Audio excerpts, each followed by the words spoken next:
आपके फॉलोअर्स में रवीना टंडन भी हैं एक, तो जब आप आए कितनी मुस्कुराहट आई खान साहब आपके। आप पटना से हैं ना? हाँ। हमें भी पटना पसंद है। बताइए आपके पीछे पड़ा कोई क्रेजी फैन ऐसा? आजकल के हिंदुस्तान में जो बनेगी आलिया उसी को मिलेगा कालिया। हम सफेद कुर्ता पहन लेते हैं ना तो लगता है जैसे बतासा में चिमटा घुसा हुआ है। अरे यूपीएससी ना खोर के पूछता है कुछ हो। अब जैसे किसी को कह देंगे मामा जी तो आराम से समझ में आ जाएगा। कहेंगे हमारे बाप के सार तो कहेंगे कौन सी बोल रहा है बाप के सार। अरे मामा जी को ही बोला जाता है बाप के सार। Nice nice. तो वही ऐसे पूछता है। भूगोल वालों ने ये दोनों का नाम अलगे रख दिया। हम तो आपको धाए दे बता दिए थे। आप में से कितने अच्छे से आप बता दिए कि एक में कि दो में। लेकिन यही क्वेश्चन यूपीएससी पूछा था और आधा लड़का गलती ठोक के आया था। क्या पूछा था पता है? कि ज्यादा ठंडा टुंडरा में पड़ता है कि टैगा में। अब लड़का पगला गया, टुंडरा टैगा कौन सी होलो रे भाई। टुंडरा टैगा, लो टुंडरा टैगा यहाँ पर। Very good. अरे इसमें इमोजी कौन लिख के भेज रहा है? ये सबको हमने बतियाने का आदत लगा है। इमोजी लिख के भेज देता कहीं आगे लोग कहेंगे इमोजी कौन सी पढ़ेंगे हम। इमोजी लड़कियां बना बना भेज रही हैं सब। टुंडरा बोल रहे हैं तो अपन फोटो भेज रही है सब। और दिखाइए। ये तो इमोजी लिख के मत भेजिए आप लोग। अरे जो लिखना है लिखिए ना, इमोजी भेजता है सब। हिंदी मीडियम वाला तो कई को पता नहीं इमोजी मतलब कौन सी वाला। और जन सियार ऐसा पीला पीला मुखौटवा बना रहा तो इमोजी बोला जाता है। ये रेखा बोलिए फटाफट, कौन सी रेखा है बीचों बीच से जा रही है? ये रेखा है विषुवत रेखा। कौन सी रेखा? विषुवत रेखा। हमारा प्यारा भारत ये रहा हमारा सारे जहां से अच्छा। ये हमारा हिंदुस्तान उत्तरी गोलार्ध में है, northern hemisphere of the earth. ये हमारा कौन सी रेखा? विषुवत रेखा। अरे ये क्या हो गया यार? टेक्निकल आदमी नहीं है हम, या नौटंकी कर रहा है। रेखा पे जितने देश है ना वहां के लोग एकदम मंगरैला की तरह काला होते हैं सब। आगे इतना भयानक काला होता है सब कि उनको देखकर हिंदुस्तान का अगुआ भाग जाएगा। दुल्हन की तो बातें छोड़िए, लेकिन जितना सुंदर लड़की होती है सब ना, बहुत सुंदर लड़की, वो देखिएगा जब टेढ़ा लड़का पसंद करती है सब। सुंदर लड़की को बुद्धि पता नहीं कहाँ होता है। एक्चुअली भगवान जो है ना सुंदरता बनाए। देखिए अगर किसी चीज में समय देंगे तो दूसरे चीज से समय काटना पड़ेगा। तो भगवान जिसको सुंदर बनाया ना, खूब सुंदर, तो उसको कुछ ना कुछ कहीं ना कहीं से समय काट लिया। तो जो बुद्धि बना रहा था तो बुद्धि काट लिया। तो जितना देखिए जितना सुंदर लड़की की रहेंगी सर, अजबे सबसे फसल रहती है सर। एकदम खौराइल रहेगा, खूब सुंदर लड़की लेके घूमेगा। आप देखिए ना, एकरे देख लीजिए ऐश्वर्या राय को, कोना से बिया की हो, अभिषेक बच्चन। बताइए हम लोग उस टाइम खाली थे लोग। और दिखाइए। हाँ अजब हाल है भाई। तो वही हो गया। तो यहाँ पे जितना मिलेगा सब ना, सब का सब मिलेगा सब काला काला। और हिंदुस्तान में जो बनेगी आलिया उसी को मिलेगा कालिया। यहाँ कश्मीर में खूब ठंडा, कश्मीर की कली, वाह वाह, समझ आ गया। वहां कोई फेयर एंड लवली की जरूरत नहीं है। कश्मीर के लड़का लड़की सब गोरे होते हैं लोग। और नीचे दक्षिण भारत में देखेंगे तो सब झौंसल मिलता है सब। कुछ कुछ हीरोइन गोरी हो जाती है सर। अब बाल्टी में सोचो फेयर एंड लवली घोर के में नहा लेगी तो गोर ना हो जाएगी सर। सब भूगोल का नियम काम नहीं करता है यहाँ पर। समझ में आ रहा है कि नहीं आ रहा? तो साउथ के लोग काले क्यों होते हैं? अब भैया साउथ वाले लोग बुरा नहीं मानिएगा। और काला होना बुरा क्या? हम खुद काला है, हम क्या दूसरे को बोलेंगे? हम सफेद कुर्ता पहन लेते हैं ना तो लगता है जैसे बतासा में चिमटा घुसा हुआ है। आपको फिर बताए ना जितना काला रहता है उसको कैसा मिलती है सब। हाँ चलो ध्यान से देखो इधर। यहाँ समझिए, आप समझ में आया? कश्मीर के लोग गोरे काहे होते? अच्छा, कश्मीर से तो ज्यादा गोर चाइना वाला होगा सर, उससे गोर तो रूस वाला होगा सर। ऐसे रूस वाला को देखेंगे ना, व्लादिमीर पुतिन को देखिएगा तो लगेगा जैसे छीलल मुर्गी है। अंग्रेज सबको ऐसे कर देता है सो तो खून दिखने लगता है यहाँ पे लाल लाल। समझा कि नहीं? भूगोल कितना इजी है ना? इजी नहीं है, बकलोल कहेंगे इजी नहीं लग रहा है इसको। सुतल है। आगे बढ़े तो जितने लोग विषुवत रेखा के करीब वाले हैं वो होंगे काले, बीवी में रहेगी गोरी। और जो ये कोई भूगोल का नियम नहीं है रे भाई। और दिखाइए। बस खत्म। टफेस्ट एग्जाम है इंडिया का यूपीएससी, उसकी 2.5 लाख की फीस को हम 7,500 में कर दिए। बहुत बढ़िया, बहुत बढ़िया, वेरी गुड। ऐसे हम लोग को लगता होगा 7,500 बहुत कम है। एक लड़की ने कहा कि सर शाम वाले बैच को ना मॉर्निंग में कर दीजिए। हम कहे बाबू तो इतना सबके इंडिविजुअल से तो बैच ट्रांसफर नहीं है, क्या प्रॉब्लम है? उसने कहा ना शाम में हमको दूसरे के यहाँ बर्तन मांजने जाना होता है। एक लड़का बेचारा नदी से बालू निकालता था और वो बालू को भरता था, फिर नाव बालू को किनारे लेके बेचती थी और वो बालू भरता था, उससे मेरी फीस ले आया। हमारा हाथ कांप गया, हम कैसे फीस ले लेंगे यहाँ पर। उसी दिन हमने ये प्रण लिया था कि भारत का कोई भी बच्चा उसके सफलता में पैसा उसकी बाधा नहीं बनेगी, चाहे उसको जितना भी पढ़ना रहे।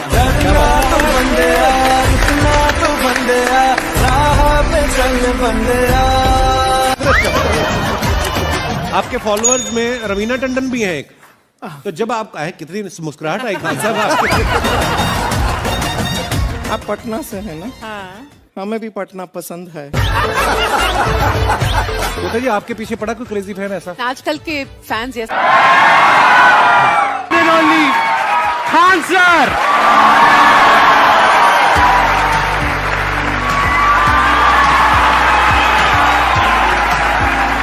क्या हाल जी, कैसे हैं आप? सीरियल तो और ससुरा चौपट रहता है। देखो सीरियल में समझे में नहीं आता।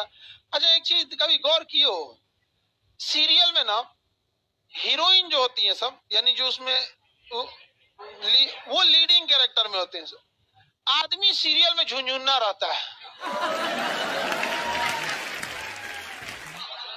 आप सीरियल को ध्यान से देखिएगा, आदमी का रोल क्या होता है। जैसे सीरियल चालू होगा, आदमी को शीशा के सामने टाई लगाते दिखाया जाएगा, उसकी पत्नी बैग लेके खड़ा रहेगी। अगला सीन में वो ऑफिस में लैपटॉप खोला है, खत्म काम उसका, सीरियल खत्म, बाकी सब महिला। अच्छा तू खाना बनाई है, नमक झोंक देगी जा।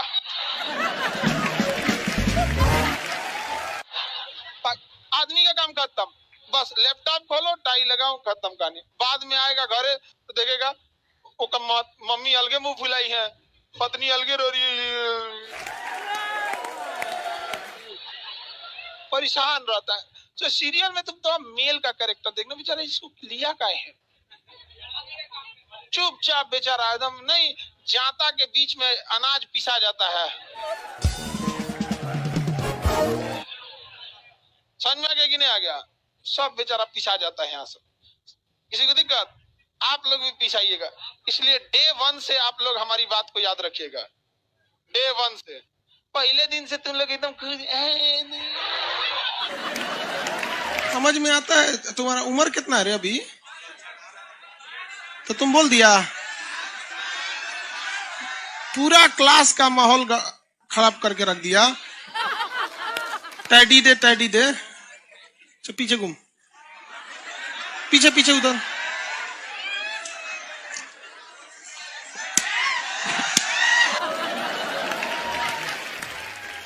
पढ़ने का उम्र है, पढ़ाई कर ले। प्यार मोहब्बत के लिए सलमान खान का उम्र भी बहुत है। और जिसको तुम दिन रात पीछे पड़ता है ना, सलमान खान बुढ़ौती में उसको 2 मिनट में फंसा लेगा।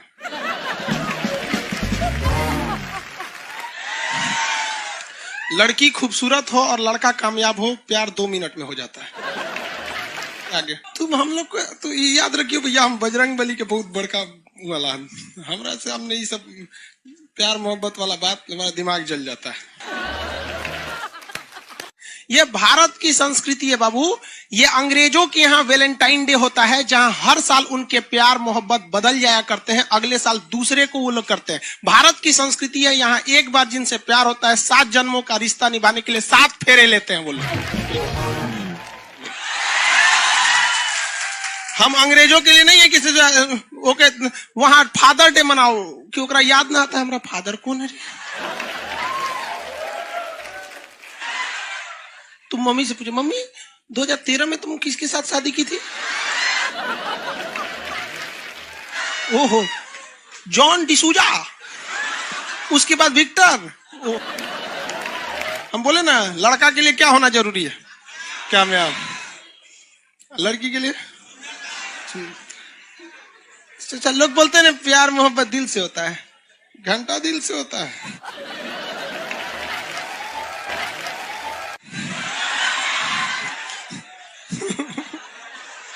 अगर प्यार दिल से होता तो सारा ब्यूटी पार्लर बंद हो चुके रहते।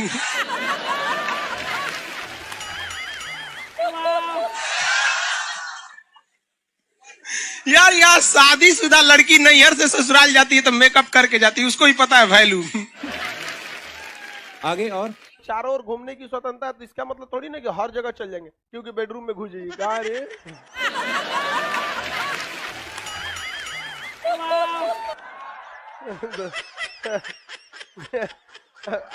आज जाके कह दीजिए खान सर बोले थे चारों ओर घूमने की स्वतंत्रता के कचर के मारेगा आपको। अगला स्टेशन कैंट एरिया है, वसंत विहार। जिनके पास इस स्टेशन पर उतरने का कार्ड ना हो न उतरे, और आपके पास कार्ड नहीं है उतर गए, चल ना घूम के आते दूसरे का मेट्रो से, तो वहाँ बैठल रहेगा आर्मी वाला धो देगा सब। अगले मेट्रो में आप जाएंगे नहीं, पहुंचाए जाएंगे। घर में भी देखिएगा ना, महिला हड़ताल करेगी तो बोलबे नहीं करेगी दीदी।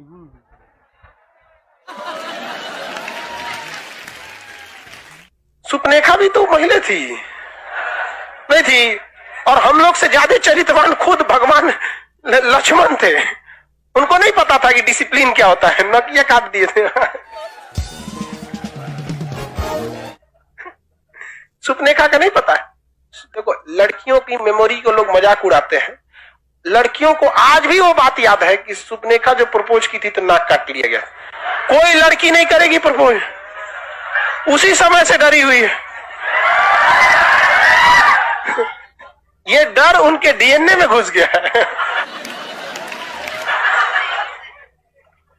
कौन सी कहती है नहीं सर, कौन लड़की करती है प्रपोज? इस सबको समझो नहीं आता है कहां बोलना चाहिए कहां नहीं बोलना चाहिए। नहीं सर, तेरे नाम मूवी देखे, मारता है उसको चोट कहां तक चल जाता है, अंदर तक, ले गायब हो गया। गजनी देखे, हाँ मारता है तो क्या हो जाता है, पूरा उसका ब्रेन गड़बड़ा जाता है। समझ में गया कि नहीं? ये बहुत खतरनाक है। दोनों ससुरा पिटाया सब लड़की के चक्कर में। प्यार करने से पहले अंजाम देख लो, यकीन ना आए तो गजनी और तेरे नाम देख लो। एक्चुअली मैचिंग भी है। क्या जरूरत है भैया पिटाने की? इतना मेहनत से भगवान ने ब्रेन दिया, आप लोग जीवन भर मेहनत कर करके इसमें डाउनलोड करते रहते हैं, कभी फिजिक्स, बायोलॉजी, केमिस्ट्री। कोनो लड़की के चक्कर में फरवा के चलेंगे, क्या हो गया फिर? लाइव वाले सब समझ रहा है, हाँ ये लाइव वाला भी बहुत होशियार है, ये उधर हंसता है सब। ये कैसे हंसता है सब पता है? इमोजी बना देता है।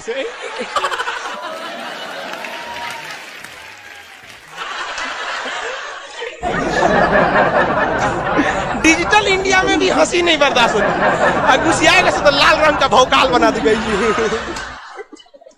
कब कब बैच लेट हो जाता है ना, गुस्सिया कैसे बोलता है सब। ओए खत्म हो गया। आप में से कितने लोग हैं जो बहुत एक्साइटेड हैं आज के सेशन को लेकर के? तो अब मैं जैसे ही आपको नाम बताऊंगा उनका, जो हमारे आज के गेस्ट हैं, तो आपका जो एक्साइटमेंट लेवल है वो और बढ़ जाएगा। ये बताने से पहले कि गेस्ट कौन है, मैं आपको थोड़ा सा बताता हूं यूट्यूब के बारे में। यूट्यूब में क्या है कि पूरे वर्ल्ड की अगर बात करी जाए तो करोड़ों चैनल्स हैं जो अलग अलग जॉनर्स में हैं, अलग अलग कैटेगरीज में हैं। उसमें से 2 बड़ी कैटेगरीज हैं, मोटिवेशन और एजुकेशन। पूरे वर्ल्ड में जो वर्ल्ड का नंबर 1 मोटिवेशन चैनल है वो मेरा है, और जो वर्ल्ड का नंबर 1 एजुकेशन चैनल है किसी इंडिपेंडेंट क्रिएटर का, वो उनका है जो कि हमारे गेस्ट हैं। उनके 17 मिलियन से ज्यादा सब्सक्राइबर्स हैं। Please give an energetic and warm welcome to the one and only Khan sir.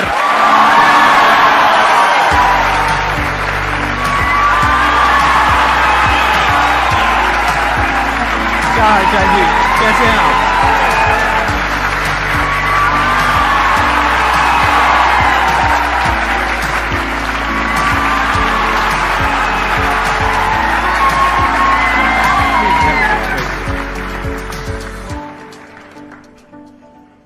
इससे पहले कि ऑडियंस आपसे कुछ पूछे या इंटरेक्ट करे, मेरे माइंड में एक क्वेश्चन है आपके लिए। जी।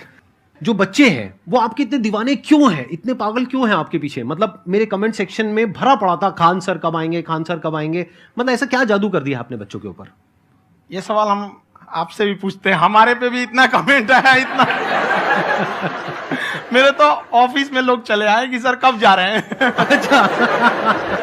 क्योंकि हम लोग का तो एग्जैक्ट है वही पढ़ाना है। हाँ। तो देखिए हम लोग का मेन है कि बच्चों को जो जरूरत रहती है कि अगर लड़का पढ़ने आ रहा है ना, उसके मन में कोई डाउट ना रह जाए। हम उसको कहते हैं कि हम तुम्हें पढ़ा रहे हैं, दम है तो भूल के दिखाओ, याद करके नहीं।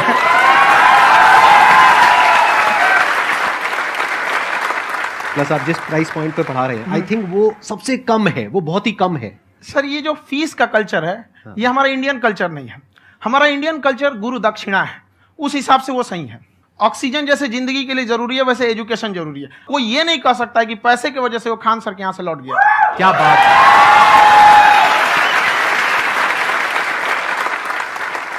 मैंने देखा कि आपका ये जो चैनल है कि ये पिछले 3 साल के अंदर अंदर ही ग्रो किया है। हमको जब चैनल शुरू हुआ तो एक दिन में हम 4-5 वीडियो बनाए। एक हमको कुछ आता, आज भी नहीं आता इतना, तो हम देख के कैमरा उमरा तो हम कंफ्यूज हो गए, बाप रे। तो हम एक ही दिन में वीडियो शूट किया, पढ़ाने वाला टॉपिक था हमको। उसके बाद कभी वीडियो ही नहीं, 6-7 वीडियो एक ही बार शूट कर लिए। और एक जो थे जिनका कैमरा वगैरह था, मेरे पास कैमरे भी नहीं थे उस टाइम, और कैमरा 35,000 का था, तो 6 महीना इसी में लग गया। जो 35,000 इसी में फंस जाएगा। तो उनके कैमरे से शूट किए, उन्होंने कोई चार्ज लिया, उसके बाद हम छोड़ ही दिए। लॉकडाउन लगा, तब हम कहें आप कैसे पढ़ाएंगे, वो तो 1 दिन 2 दिन करते करते अचानक लंबा हो गया। तब हमको याद आया कि ओहो मेरा एक चैनल भी है वहां पे। तो उस समय उस पर लगभग 30,000 सब्सक्राइबर हो चुके थे। तो जैसे लॉकडाउन लगा तो उस पर पढ़ाना चालू किया, और पता नहीं क्या लोगों को पढ़ाई में इतना इंटरेस्ट आ गया कि आपका स्टाइल ऐसा है थोड़ा सा। आप आई थिंक पढ़ाई के साथ साथ में जो बीच बीच में आप थोड़ा बहुत छोड़ते रहते हैं ना, मतलब जो एंटरटेनमेंट चलता रहता है। ये बात हम देखिए, जब हम गुलाम थे ना, तो अंग्रेजों ने एक चाल चला था कि भारत को हम फिजिकली गुलाम रखेंगे 100-200 साल, मेंटली 1000 साल कर देंगे। उन्होंने पढ़ाई का मॉडल चेंज कर दिया। उन्होंने ऐसा डिजाइन किया कि टीचर की रिस्पॉन्सिबिलिटी है वो पढ़ा के चला जाए। टीचर की रिस्पॉन्सिबिलिटी यहां खत्म नहीं हो जाती है। पढ़ाना तो कोई भी पढ़ा सकता है, टीचर की इससे बड़ी रिस्पॉन्सिबिलिटी होती है उसे समझाना। वो समझा कि नहीं समझा। अगर लड़का आपके समझाने के बाद डाउट रह गया तो ये आपकी गलती है। लड़का हमसे पूछता है सर इतनी भीड़ है आपके पास, तो कहे सर डाउट कैसे पूछेंगे? हम कह रहे यार तुम्हारा डाउट बचेगा तब ना पूछेगा तुम डाउट यहाँ पे।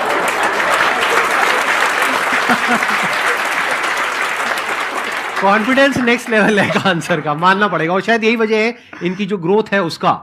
किसी ने शायद सपने में भी नहीं सोचा होगा कि पिछले 2 साल के अंदर अंदर जो आपके चैनल की ग्रोथ हुई है, जैसे आप खुद ही बता रहे हैं कि लॉकडाउन के टाइम पे आपके 30,000 के करीब सब्सक्राइबर्स थे, आज की डेट में 17 मिलियन है। और मेरा एक क्वेश्चन और है, इससे पहले कि ऑडियंस में से आपसे कोई क्वेश्चन पूछे, कि कई बार आप ऐसे भी टॉपिक्स टच करते हैं जो थोड़े से कंट्रोवर्शियल हैं या थोड़े से सेंसिटिव हैं, जिसके ऊपर बात करने की हिम्मत आई थिंक बहुत ही कम लोगों में है। तो आपको कभी ये नहीं लगता है कि कहीं ज्यादा तो नहीं हो रहा है, इसको थोड़ा रोक देते हैं, थोड़ा कम कर देते हैं? क्योंकि कोई लाइन ही नहीं है वैसे तो बोलने को, तो आप कुछ भी बोल दो, कितना भी बोल दो।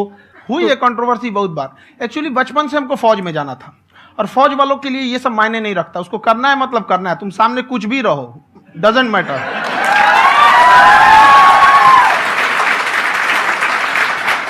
और मैंने YouTube पे देखा कुछ वीडियोस में कि आपका जो इंस्टीट्यूट है वहां पर आज से कुछ साल पहले कुछ बम गिरे थे। हाँ, कुछ गिरे थे, कुछ तो बहुत सॉलिड जगह गिरा था, फटा नहीं वो। मतलब आपके आसपास? हाँ, बम को भी पता है कि टीचर की इज्जत किया जाता है। क्या बात है, क्या बात है।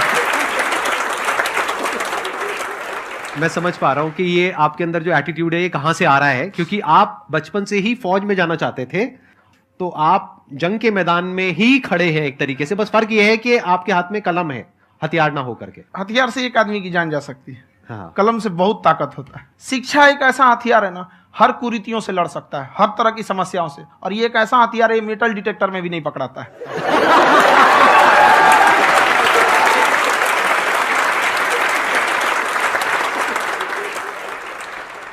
मेरा क्वेश्चन ये है कि अभी प्राइवेट ऑर्गेनाइजेशंस में पीटने का, पनिशमेंट का ये सिस्टम जो है खत्म हो गया है। हम आपके वीडियो में देखे हैं सर कि आप एक बड़ा सा रोल रखे रहते हैं, पुलिस है ना? वाला लाठी है वो, पुलिस वाला लाठी है, और स्टेज पे बुला के बच्चों को उसी से धुनाई शुरू कर देते हैं मस्त एकदम से, है ना?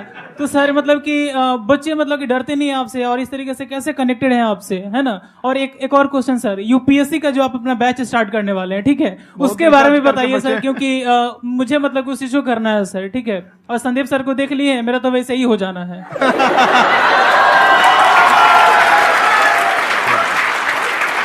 क्या हो जाना है? मेरा पूरा कंप्लीट करो। I'll be an IAS officer next year because I have seen you, sir. My day is like complete, sir. All the best. Thank you so much, sir. Thank you. पूरा बोला करो। Thank you. देखिए, लड़कों को जहां तक पीटने की बात है, जब पढ़ाने की बात आएगी तो उसको हम पूरे बेहतरीन ढंग से पढ़ाएंगे। लेकिन जब सजा देने की बात आएगी ना, तो वो भी बेहतरीन ढंग से होगा। ऐसा थोड़ी होगा कि बस एक ही चीज बेहतरीन ढंग से होगा। और डर का होना बहुत जरूरी है। ये डर भी अपने आप में एक मोटिवेशन है, क्योंकि जब आपके अंदर एक थोड़ा सा डर रहे ना, तो डर के भागिए मत। एक ऐसा डर जिसको आप लगे कि नहीं नहीं थोड़ा सा और करने की जरूरत है, फिर तो ये हम इसको क्रॉस कर जाएंगे यहाँ पर। तो लड़कों के अंदर ये डर बनाना भी जरूरी रहता है। और रही बात यूपीएससी वाले की, जो आपने बोला, बहुत सारे लड़के वेट कर रहे हैं यूपीएससी की, क्योंकि 2-2.5 लाख फीस सारे लोग एफोर्ड नहीं कर सकते। और हमारा वही रहता है, हम तो ज्यादातर हमारे स्टूडेंट देखेंगे तो किसी के रिक्शा वाला, सब्जी वाला, यही लोग, इनको तो 2.5 लाख रुपया, इनके पास पूरी संपत्ति नहीं होती है, फीस कहाँ से भरेंगे वहां पे, उसके बाद रहेंगे कहाँ से? तो ऑल ओवर इंडिया से, कश्मीर से कन्याकुमारी तक, गरीब से गरीब भी लड़का उसको पढ़ सकता है। यही कुछ 1000 रुपये मंथली, 12-14 हजार साल का पड़ेगा, खत्म हो जाएगा इतना में।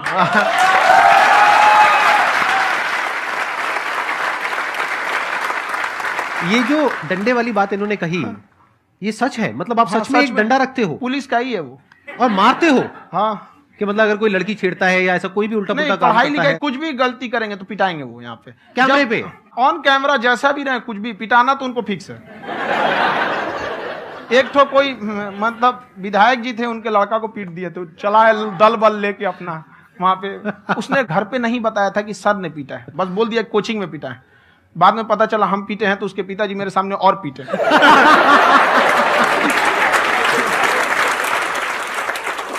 सर, आपका सबसे बड़ा डर क्या है आप दोनों का? फौजी को डरे नहीं लगता है, बाकी अफसर से पूछिए। आज के सेशन से पहले कोई डर नहीं था, लेकिन अब मुझे इनकी डंडे वाली कहानियां सुन करके डर लग रहा है कि कहीं मैंने गलती से कुछ बोल दिया और इन्होंने कहीं पीछे कुछ रखा हुआ है, और यही आ करके अगर इन्होंने मेरी पिटाई कर दी तो बहुत बुरा हो जाएगा। तो इसलिए हमको थोड़ा डर लग रहा है।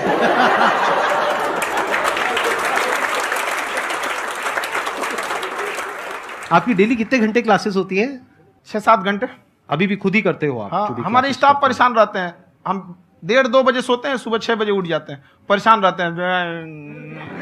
यार इतना क्यों करते हो, है ना? कभी तो उनको भी साथ साथ लगना पड़ता है ना? उनको साथ साथ लगना पड़ता है। हम जग गए तो कोई सोया थोड़ी रहेगा, परेशान रहता, दिन में सोते ही नहीं है बेचारा, कहीं कहीं जाके सोते रहता है। हम सीट बांध दिए कि भाई तुम इस समय सो जाना, तुम इधर सो जाना। आपकी शादी हो गई या नहीं हुई अभी? मेरी खुशहाली देख के आप आइडिया लगा सकते हैं।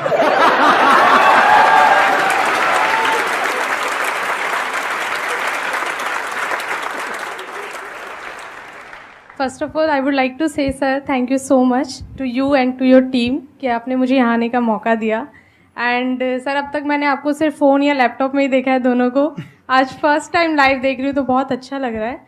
तो मेरा क्वेश्चन ये है सर आपसे, जब हम लाइफ में कोई डिसीज़न लेते हैं कि हमें ये पर्टिकुलर चीज़ करनी है, और क्योंकि हम डिसीज़न लेते हैं तो हमारी आदत है कि पहले हम 4 लोगों से पूछते हैं कि तू बता तेरी क्या राय है, तू बता तेरी क्या राय है।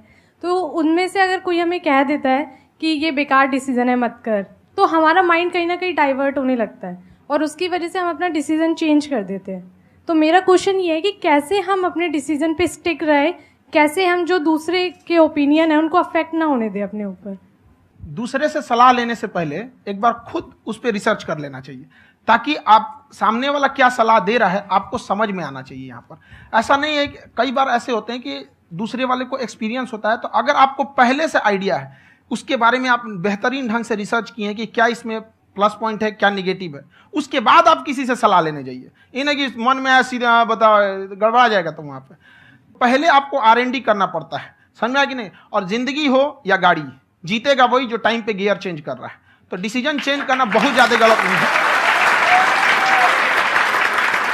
इन्होंने बहुत अच्छी बात कही है और मैं इसी बात में थोड़ा सा और ऐड ऑन करूंगा कि ये जो आपने कहा ना कि अपने डिसीजन पे स्टिक कैसे रहें, ये कोई अच्छी क्वालिटी नहीं है, क्योंकि टाइम टू टाइम आपको अपने डिसीजंस को चेंज करना होता है। जैसे आपने 4 लोगों से डिस्कस किया, कोई इंसान कुछ पॉजिटिव बोल रहा है, कोई नेगेटिव बोल रहा है, उससे फर्क नहीं पड़ना चाहिए।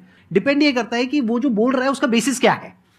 क्या वो किसी नॉलेज या एक्सपीरियंस के बेस पे बोल रहा है या ऐसे ही कुछ भी बोल रहा है? ऐसे ही बोल रहा है तो फिर उसकी बात पे ध्यान क्यों दे रहे हो?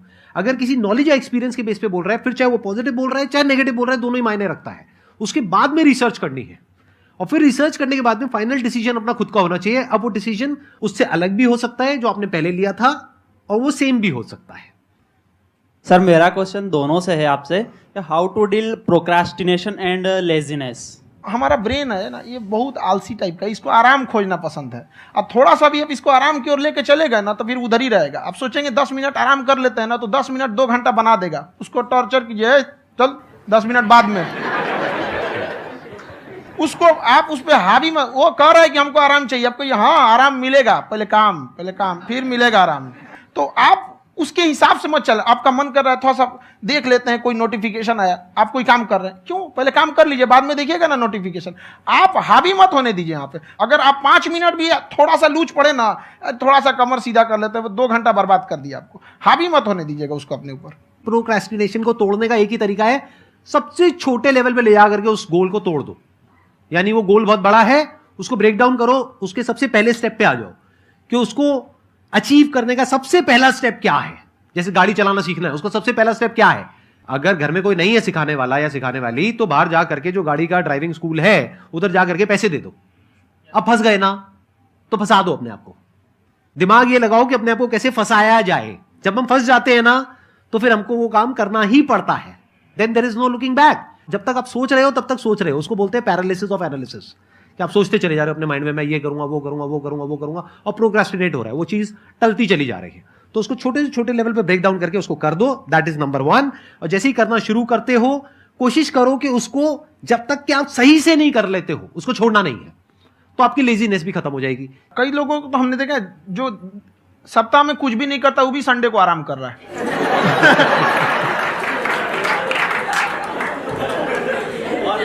वैसे कहा भी जाता है कि अगर कोई काम आपको करवाना है ना, तो ऐसे किसी इंसान को दो जो बिजी है। हाँ। ऐसे आदमी को मत दो जो खाली है। ये परफेक्ट एग्जाम।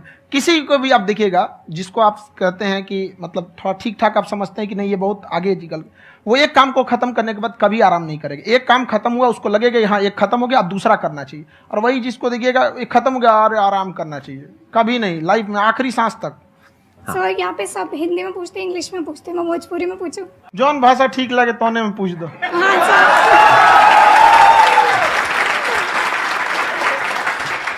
सर ये पूछे के चाहते नहीं कि जैसे हमने के पढ़ाई करे निशान, तो कभी कभी डेली टारगेट्स जो होला वो कंप्लीट ना होला। अगर टारगेट्स कंप्लीट भी होला तो फिर ऐसा इरिटेशन या फिर वो एंजाइटी या फिर कि और करना है या फिर अभी नहीं हुआ, वो चीज हमेशा रहेला, तो वो कम कैसे करल जाए? देखिए टारगेट्स को ना हम लोग को एक अपने हिसाब से पहले फिट करना चाहिए। ऐसा नहीं कि दूसरे किसी इंसान को देख के हम टारगेट फिट कर ले। कोई लड़का 8 घंटा पढ़ रहा है, कोई पहली बार अभी पढ़ना ही चालू किया, उसको देख के 8 घंटा पढ़ेगा तो पढ़ाई छोड़ देगा। तो आप अपनी क्षमता के हिसाब से देखिए कि आप कितना पढ़ सकते हैं। अगर आपने एक घंटे को बना लिया कि हम 1 घंटा पढ़ सकते हैं, अगले 1 हफ्ते तक उसको सस्टेन रखिए। जिम में कैसे करते हैं लोग, पहले दिन उठा लीजिएगा 1 कुंटल तो हार्ट अटैक हो जाएगा। तो वो धीरे धीरे टारगेट सेट कीजिए और अपनी क्षमता को भी देखिए। हर इंसान की क्षमता अलग है। कंगारू को देख के हाथी छलांग मारेगा, पैर तोड़ के बैठ जाएगा।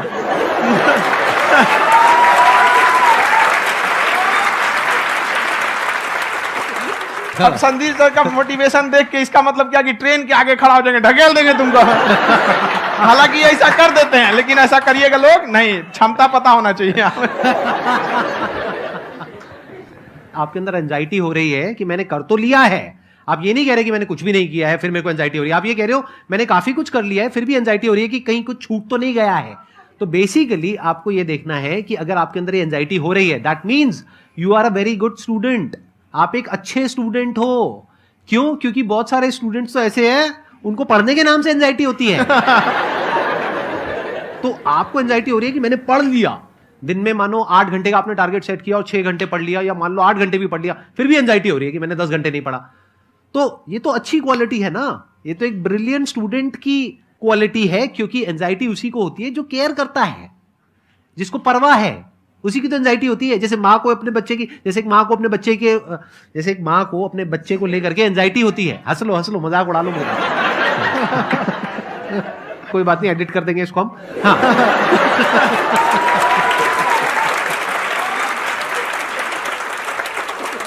जैसे एक माँ है, उसको अपने बच्चे को लेकर के एंजाइटी होती है, थोड़ी सी भी तबीयत खराब हो जाए उसको एंजाइटी होती है, चाहे बच्चा ठीक भी है, डॉक्टर को नहीं होती है। क्यों? क्योंकि माँ को उस बच्चे से प्यार है। तो दैट मीन्स कि आप अपनी पढ़ाई को लेकर के सीरियस हो, इस वजह से आपके अंदर एंजाइटी हो रही है, विच इज नॉर्मल। जहां पर प्यार मोहब्बत होती है वहां पर थोड़ी बहुत एंजाइटी तो होती ही है ना। समझ रहे हो ना मैं क्या कहना चाह रहा हूं? आप लोग समझ रहे हो ना मैं कहां जा रहा हूं?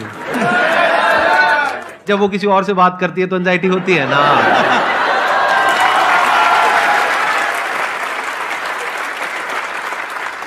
सर आपकी स्टोरी हमने सुनी थी, तो एक टाइम आया था जब आप गंगा किनारे जाके बैठ गए थे, उस समय आपको कुछ समझ नहीं आ रहा था।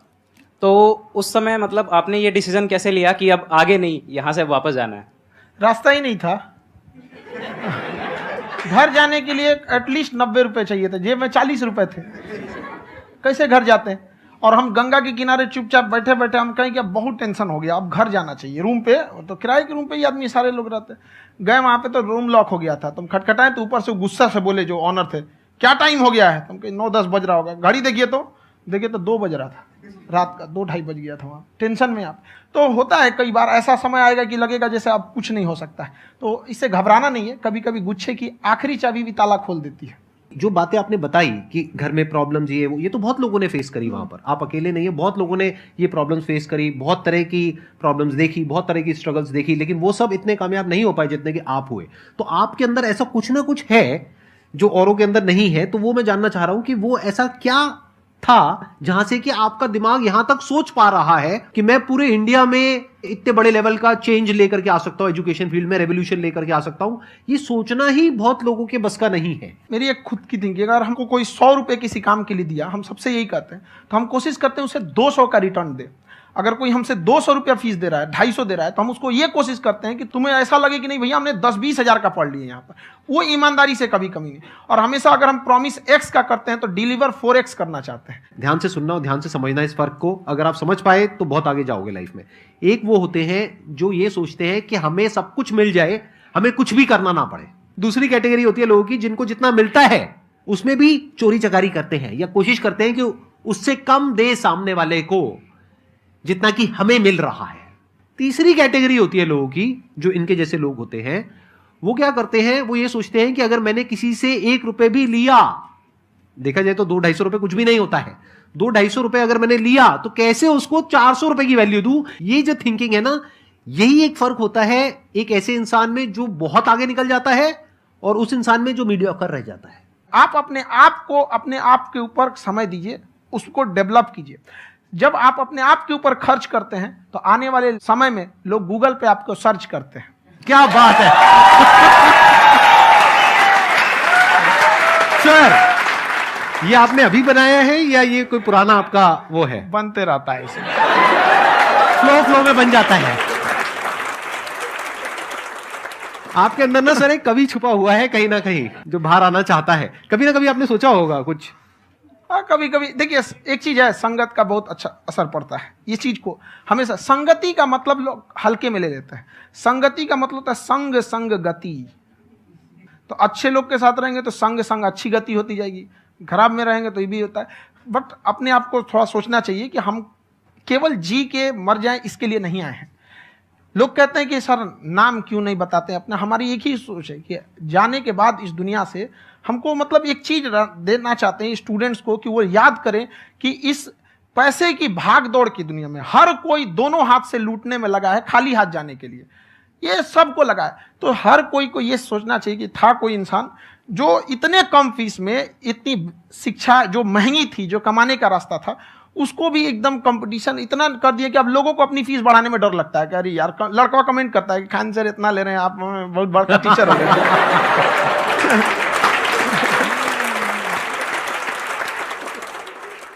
खान सर की एक क्लिप है, ये समय और समझदारी में बहुत फर्क होता है। अगर समय रहते समझदारी आ गई तो इंसान कामयाब हो गया, लेकिन अगर समय चला गया फिर समझदारी आई फिर तो बेकार है। तो सर मतलब कुछ आपको ऐसी चीज़ लाना चाहिए जो मतलब बच्चों जो तैयार हो रहे हैं उनको ये चीज़ें मतलब एंड टाइम पे दिखे। समझ रहे हैं आप मेरी बात? नहीं समझ?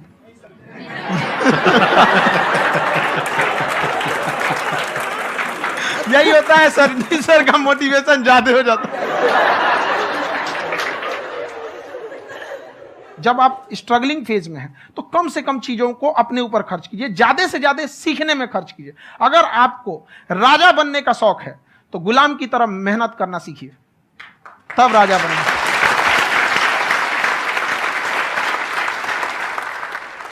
ये दुख, ये दर्द, ये सब तेरे अंदर है।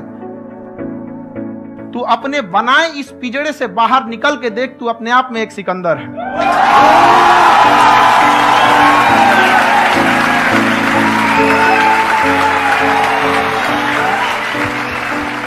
Thank you so much sir for coming. बहुत मजा आया मेरे को आपके साथ में इंटरेक्ट करके। आई एम श्योर आप लोगों को भी बहुत मजा आया होगा।